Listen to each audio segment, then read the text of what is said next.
मुझे याद है जब मेरा बेटा पैदा हुआ था तो शुरू के कुछ दिनों में या कुछ हफ्तों में उसकी कुछ बहुत अजीब और गरीब सी आदतें थी जिनसे मुझे एज अ न्यू मदर बहुत परेशानी होती थी। हालांकि एज अ डॉक्टर हमें मेडिकल की पढ़ाई में बताया जाता है कि क्या नॉर्मल होता है क्या नहीं, लेकिन उस वक्त एज अ न्यू मॉम वो पोस्टमार्टम का टाइम ऐसा था कि मेरे जहन में कुछ भी क्लियर नहीं था। अब मैं उनके बारे में सोचती हूँ तो मुझे फील होता है कि काश डिलीवरी के बाद आपकी गायनाकोलॉजिस्ट, आपका पीडियाट्रिशियन, कोई डॉक्टर, कोई बंदा आपको ये बातें बता दे ताकि उस क्रिटिकल टाइम में आप इन छोटी छोटी बातों पे परेशान ना हो। इसलिए इस वीडियो में हम बात करेंगे न्यूबॉर्न्स के बारे में 15 ऐसी बातों की जो देखने में बहुत अजीब लगती हैं, बल्कि किसी हद तक पेरेंट्स को परेशान भी कर देती हैं, लेकिन एक्चुअली बिल्कुल नॉर्मल है। तो शुरू करते हैं सबसे पहले ड्राई स्किन से। जब मैंने अपने बेटे की स्किन देखी थी तो मुझे बहुत हैरानी हुई थी कि न्यूबॉर्न्स तो इतने क्यूट और स्वीट से होते हैं, तो इसकी स्किन क्यों इतनी खराब है। खुदा ना खास्ता इसको कोई मसला तो नहीं। होता ये है कि बच्चा जो है वो 9 महीने माँ के पेट में एमनियोटिक फ्लूइड में एक वाटरी इन्वायरमेंट में रहा है।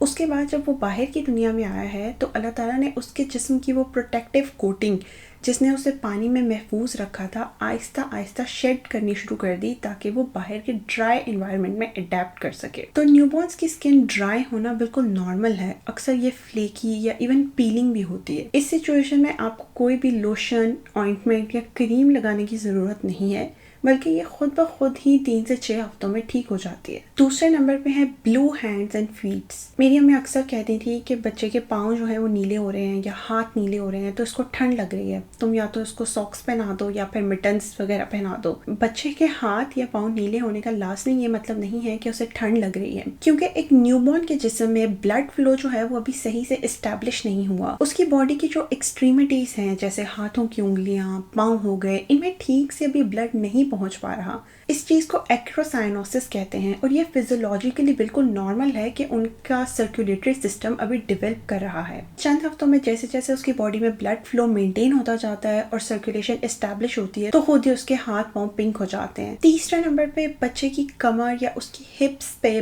ब्लूइश ब्लैक कलर के निशान, ये एक्चुअली बर्थ मार्क्स होते हैं और more than 90% of healthy babies have these. होता ही है कि हमारी स्किन में मेलानोसाइट्स प्रेजेंट होते हैं। ये वो स्किन के सेल्स होते हैं जो हमारे डार्क कलर के लिए रिस्पॉन्सिबल होते हैं। जब बच्चा माँ के पेट में भी डेवलप हो रहा होता है तो बाजुकात ये मेलानोसाइट्स वहाँ पे ट्रैप हो जाते हैं। जिस जगह मेलानोसाइट ज्यादा ट्रैप हो जाते हैं वहाँ पे ये ब्लू ब्लैकिश सा कलर आ जाता है। इसे डर्मल मेलानोसाइटोसिस या मंगोलियन स्पॉट्स कहते हैं। तो ये बिल्कुल नॉर्मल है, इस पे मालिश करने की या इसको दबाने की बिल्कुल जरूरत नहीं है। चंद महीनों में या मैक्सिमम फर्स्ट बर्थडे तक ये खुद ब खुद मध्यम होते होते आहिस्ता आहिस्ता बिल्कुल खत्म हो जाते हैं। चौथे नंबर पे हम बात करते हैं दानों की। बाजुकात न्यूबॉर्न्स के चेहरे पे, नाक पे, चीक्स पे या इवन उनकी बैक पे, कमर पे दाने से मौजूद होते हैं, बहुत वियर्ड किस्म के छोटे छोटे।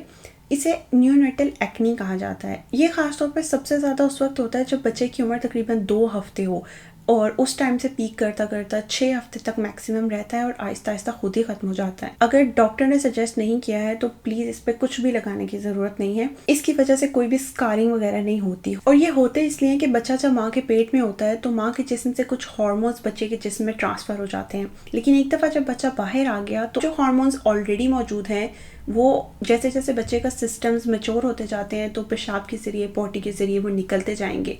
जो ही उनका लेवल कम होगा तो ये कंडीशन खुद ब खुद खत्म हो जाएगी। 5वें नंबर पे हम बात करते हैं क्रेडल क्रैप की। ये बेसिकली एक खुश्की सी कहेंगे, वाइटिश या येलोइश या ब्राउनिश से कलर की, जो कि सर पर मौजूद होती है और बहुत ऑयली सा फील होता है। ऐसे फील होता है जैसे बच्चे के सर पे, उसकी आईब्रोज पे पैचेस से बन गए हैं। इसको मेडिकली हम इन्फेंटाइल सेबोरिक डर्माटाइटिस कहते हैं। देखने में ये काफी हद तक परेशान को लगता है कि बच्चे की स्किन ऐसे हाथ लगाओ तो ऑयली सी हो गई है, स्केली सी है, लेकिन एक्चुअली ना तो ये कोई एलर्जिक रिएक्शन है और ना इसका मतलब यह है कि आपने बच्चे का सर सही से साफ नहीं किया। प्लीज इसको कभी भी खुरच के उतारने की कोशिश मत करें। अव्वल तो कुछ करने की जरूरत ही नहीं है बिकॉज कुछ हफ्तों में ये खुद ब खुद ठीक हो जाएगी, लेकिन फिर भी अगर आप इसकी कॉस्मेटिक अपीयरेंस से परेशान हो रहे हैं तो the best you can do is कि कुछ कोकोनट ऑयल बच्चे के सर में लगाएं, हल्के हाथ से बिल्कुल मालिश करें, बहुत सॉफ्ट ब्रिस्टल्स वाला हेयर ब्रश यूज करके कंघी करें और फिर आराम से नीम गर्म पानी से बच्चे का सर धो लें। क्रेडल ग्रैब की वजह भी वही है जो एक्ने की थी, कि माँ के हार्मोन्स कुछ बच्चे के जिस्म में रह गए और जैसे जैसे वो निकलते जाएंगे उनका लेवल कम होता जाएगा तो ये कंडीशन खुद ब खुद ठीक हो जाएगी। छठे नंबर पे हम बात करते हैं कुछ अजीब सी मूवमेंट्स की। जैसे कभी आपको फील होगा एकदम उसका चेहरा काम सा गया है, कभी एकदम हाथ उसने ऐसे हिलाए हैं या एकदम टांगे उठाई हैं, या जैसे उसकी पूरी बॉडी एकदम चंद सेकंड के लिए 2 से 4 सेकंड के लिए हिली है। ये सही में सीयर्स जिन्हें हम दौरे पड़ना कहते हैं वो नहीं होते, बल्कि बॉडी ट्रेमर्स हैं जो कि बिल्कुल हार्मलेस हैं। और ये इसलिए होते हैं कि बच्चे का जो नर्वस सिस्टम है वो अभी डेवलप कर रहा है, उसका दिमाग अभी इतना मैच्योर नहीं हुआ कि वो मूवमेंट्स को, रिफ्लेक्सेस को कंट्रोल कर सके। तो स्पॉन्टेनियसली मूवमेंट्स खुद ब खुद होती रहती हैं। जैसे जैसे बच्चा ग्रो करेगा, उसका नर्वस सिस्टम मैच्योर होगा तो अराउंड 3 से 6 महीने की एज में ये मूवमेंट्स खुद ब खुद खत्म हो जाएंगी और बच्चे का अच्छा मसल कंट्रोल डेवलप हो जाएगा। 7वें नंबर पे इसी से रिलेटेड है आवाजें। न्यूबॉर्न बेबीज अक्सर बहुत आवाजें निकालते हैं, खासतौर पे जब वो सो रहे हों। ये उनके स्लीप साइकिल का एक बिल्कुल नॉर्मल पार्ट है। कभी आपको लगेगा कि बच्चा हंस रहा है या कभी सॉफ्टली जैसे रो रहा है, इसीलिए हमेशा कोशिश करें कि बच्चा जब रोए तो फौरन से रिस्पॉन्ड मत करें, कम से कम 1 मिनट जरूर वेट करें। हो सकता है कि वो अभी सो रहा हो और नींद में उसकी आवाज आ रही हो, लेकिन आप जब उसको अटेंड करें आप ये समझें कि पता नहीं इसे भूख लगी है या इसका पैम्पर चेंज करने वाला है, तो आप उसे जगा दें और फिर वो एक्चुअली रोने लग जाए। ये जो मुख्तलिफ तरह की आवाज़ें हैं ये इसलिए नॉर्मल है कि बच्चा अपनी नींद के दौरान एक स्लीप साइकिल से दूसरे स्लीप साइकिल में खुद ब खुद मूव करता है और जब तक उसकी एक्टिव स्लीप रहती है तो ये आवाज़ें आती हैं, लेकिन एक दफ़ा जब वो डीप स्लीप में चला जाता है तो उसके बाद वो बिल्कुल चुपचाप सोता है। 8वें नंबर पे हम बात करते हैं तेज़ सांस लेने की। न्यूबॉर्न्स की ब्रीदिंग बहुत रैपिड होती है। हम एज अडल्ट्स 1 मिनट में 12 से 16 मरतबा सांस लेते हैं, लेकिन एक न्यूबॉर्न बच्चा 1 मिनट में 30 to 60 टाइम्स सांस लेता है। ये इसलिए होता है कि न्यूबॉर्न्स की जो सांस की नाली है वो भी बहुत छोटी है, इसलिए वो जब सांस लेते हैं तो ऑक्सीजन एक्सचेंज को मैक्सिमम करना चाहते हैं कि वो बाहर से जितना ऑक्सीजन ले सकते हैं ले। अक्सर आप देखेंगे कि उनकी सांस बहुत तेज हो जाती है, ऐसे जैसे आप बहुत भाग कर चले हैं तो उसके बाद जैसे बंदा हाँफ रहा होता है, लेकिन इसके कुछ ही अरसे बाद बिल्कुल स्लो और नॉर्मल भी हो जाती है। इसे पीरियोडिक ब्रीदिंग कहते हैं कि एकदम तेज सांसें और उसके बाद फिर हल्की। ये बिल्कुल नॉर्मल है और इसका ये मतलब नहीं है कि बच्चे को खुदा ना खास्ता सांस का कोई मसला है। जैसे जैसे वो बड़े होते जाएंगे अराउंड 2 to 3 मंथ्स की एज पे, तो उनका भी ब्रीदिंग पैटर्न वैसा ही होता जाएगा जैसा हमारा है। 9वें नंबर पे है बार बार हिचकी लगना। न्यूबॉर्न्स को बहुत ज़्यादा हिचकी लगती है, स्पेशली फीडिंग के दरमियान में या फीडिंग के बाद मसलसल 5-10 मिनट तक हिचकी लगी रहती है और ये दिन में कई मरतबा होता है। जब हिचकी लगे तो पानी बिल्कुल नहीं देना। 6 महीने से छोटे बच्चे को ब्रेस्ट मिल्क के अलावा किसी चीज़ की ज़रूरत नहीं होती।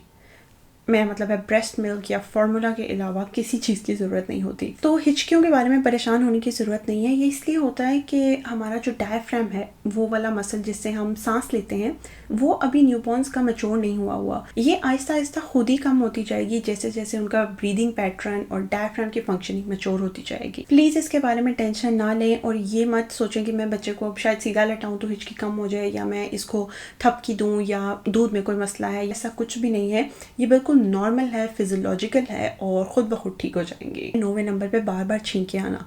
न्यूबॉर्न्स को बहुत ज़्यादा छींके आती हैं, बाज़ औक़ात तो एक मरतबा में ही 3 से 7 मरतबा तक छींक मार देते हैं। तो इसका ये मतलब नहीं है कि बच्चे को ठंड लग रही है, बल्कि ये उनकी रेस्पिरेटरी डेवलपमेंट का एक बिल्कुल नॉर्मल पार्ट है। होता ये है कि न्यूबॉर्न्स की नोज़ बहुत छोटी होती है, तो जो उनके ये नेज़ल पैसेज वेज हैं ये भी छोटे हैं, जिसकी वजह से ये बड़े आराम से मिट्टी, गंद, गर्दो गुबार से क्लॉग्ड हो जाते हैं। जब ये बंद हो जाते हैं तो फिर अल्लाह ताला ने उनके अंदर ये नेचुरल रिफ्लेक्स रखा है कि वो बार बार छींक मारते हैं, जिसकी वजह से उनकी नाक साफ रहती है और नेज़ल पैसेज वेज जो है वो क्लियर रहते हैं ताकि वो आराम से सांस दे सकें। एक और चीज़ जो न्यूबॉर्न्स में बहुत अजीब होती है वो है क्रॉस आइड। न्यूबॉर्न बच्चे अपनी आंखें जो हैं वो इंडिपेंडेंटली मूव करते हैं कि वो एक साइड से कहीं और देख रहा है और एक साइड से कहीं और। इसे स्यूडोस्ट्रैबिज्मस कहते हैं, जो कि उनमें बिल्कुल नॉर्मल है। उनके आई मसल्स वीक हैं, जिसकी वजह से उनकी आंखें साथ में मूव नहीं करती और बाज़ औक़ात ऐसे लगता है जैसे एक आंख जो है वो बाहर की तरफ देख रही है और एक जो है वो अंदर की तरफ देख रही है, और एक बहुत अजीब सी बल्कि डरावनी से लुक आती है। लेकिन एक्चुअली वो क्रॉस आइड नहीं होते, बल्कि तकरीबन सारे ही न्यूबॉर्न्स जैसे जैसे बड़े होते हैं तो उनकी आई स्ट्रेंथ डेवलप होती जाती है और 2 से 3 महीने पे आप बहुत क्लियरली देख सकते हैं कि बच्चा जब आपकी तरफ देख रहा है तो वो दोनों आंखों से आप ही की तरफ देख रहा है। अपनी आंखों को खुद अपनी कंट्रोल से मूव कर पा रहा है। आंखों से याद आया कि न्यूबॉर्न बच्चे जो हैं वो आंसुओं के बगैर रोते हैं, लेकिन इसके बावजूद उनकी आंखों में कभी कभी पानी आ जाता है, किनारों पे येलो या वाइट कलर का डिस्चार्ज। इसे हम स्टिकी आइज कहते हैं। ये उनके आंसू नहीं होते, बल्कि उनकी आंखों में जो टीयर डक्ट्स हैं जिधर से आंसू निकलते हैं वो अभी इतनी तंग या टेम्परेरली ब्लॉक्ड होती हैं, जिसकी वजह से बाजुकात ये पानी इकट्ठा हो जाता है। इसकी ऐसे म्यूकस टाइप अपीयरेंस होती है, जैसे हमारी नाक से कभी पानी निकलता है, बिकॉज वो एक ही नेसोलैक्रिमल डक्ट के थ्रू आ रहे हैं। बातें कुछ ज़्यादा टेक्निकल हो गई हैं, शॉर्ट करते हैं। इसके बारे में टेंशन लेने की ज़रूरत नहीं है, आप सिंपली इसे आराम से वाइप कर सकते हैं और ख़ुद ब खुद ये न्यूबॉर्न पीरियड के बाद ठीक हो जाएगा। 13वें नंबर पे हम बात करते हैं लंबे सर की। एक बच्चा जो विजाइनल डिलीवरी के थ्रू पैदा हुआ है या अगर सी सेक्शन के थ्रू भी पैदा हुआ है तो नॉर्मली उसके सर की बोन्स अभी इतनी सॉफ्ट हैं कि वो जिस पोजीशन में बच्चा ज़्यादा लेटता है उस तरफ इलोंगेट होती जाती हैं। ख़ास तौर पे विजाइनल बर्थ से पैदा होने वाला बच्चा जब माँ की बर्थ कैनाल से गुजरता है तो उसके सर को बाहर निकलने के लिए अपनी पोजीशन इस तरह चेंज करनी पड़ती है कि वो उसमें एक अजीब व गरीब सी अपीयरेंस बन जाती है। ये जो कोन शेप्ड सी अपीयरेंस है ये सिर्फ टेम्परेरली स्कल पे प्रेशर पड़ने की वजह से होती है, लेकिन जैसे ही बच्चा न्यूबॉर्न फेज से निकलता है तो उसका सर खुद ब खुद राउंड हो जाता है। सर को गोल करने की या सर पे पट्टियां बांधने की या बच्चे को तकिए पे सुलाने की या उसके सर के नीचे पता नहीं क्या क्या रखने की या उसका सर दबाने की ज़रूरत नहीं है कि जी इसका सर बनाना है। ये एक नॉर्मल फिजियोलॉजिकल चीज़ है और जैसे बच्चा 2 महीने 3 महीने का होगा तो उसका सर खुद ब खुद राउंड हो जाएगा, क्योंकि उसकी स्कल बोन्स वो नेचुरली अपनी नॉर्मल पोजीशन में शिफ्ट कर जाएंगी। 4वें नंबर पे हम बात करते हैं फ्रीक्वेंट स्पिटअप्स की। न्यूबॉर्न बच्चा जो है वो अक्सर दूध निकाल देता है, खास तौर पर फीडिंग के बाद जब आप उसे बर्प करा रहे होते हैं तो बहुत कॉमन है कि दूध थोड़ा बहुत निकल आए। वजह इसकी यही है कि बाकी सिस्टम्स की तरह बच्चे का डाइजेस्टिव सिस्टम भी अभी मैच्योर नहीं है। ये अमूमन पहले महीने सबसे ज़्यादा होता है, लेकिन जैसे जैसे बच्चा बड़ा होता जाता है तो 2 से 3 महीने के अराउंड बिल्कुल ख़त्म हो जाता है। बच्चे का इस तरह ज़रा सा दूध तकरीबन हर फीडिंग के बाद निकाल देना कोई सीरियस मसला नहीं है। प्लीज़ इसको वॉमिटिंग से कंफ्यूज ना करें।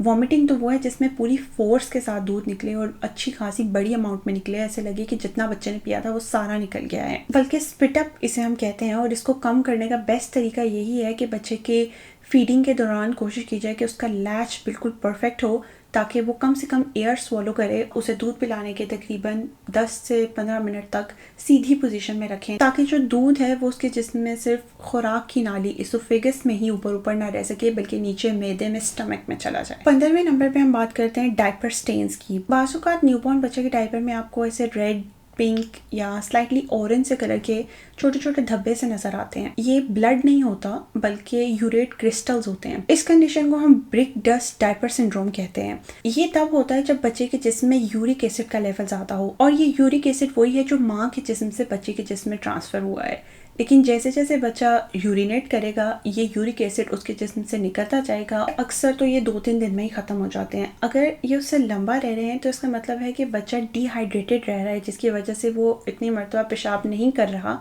तो ये यूरिक एसिड उसकी बॉडी से निकल नहीं पा रहा। इसको ब्लड से कंफ्यूज ना करें, बिकॉज ये ब्लड की तरह वाटरी नहीं होता बल्कि पाउडर की तरह ड्राई होता है और उतना रेड नहीं होता जितना ब्लड रेड होता है। इस वीडियो में जहाँ जहाँ मैंने न्यूबॉर्न की बात की है तो न्यूबॉर्न से मेरी मुराद है एक पैदाइश से लेके तकरीबन 8 हफ्ते तक बच्चे की ज़िंदगी के पहले 2 से 3 महीने में हम उसे न्यूबॉर्न कहते हैं।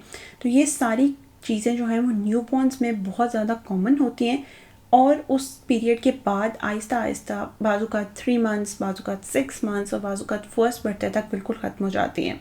इस वीडियो का पर्पस सिर्फ आपको इन्फॉर्मेशन देना है ताकि आप इन चीज़ों के बारे में परेशान ना हो, लेकिन अपने बच्चे को आप सबसे बेहतर जानती हैं। अगर कोई भी चीज़ आपको लगे कि ये नॉर्मल नहीं है या सही नहीं है तो प्लीज़ डॉक्टर से ज़रूर रब्ता करें।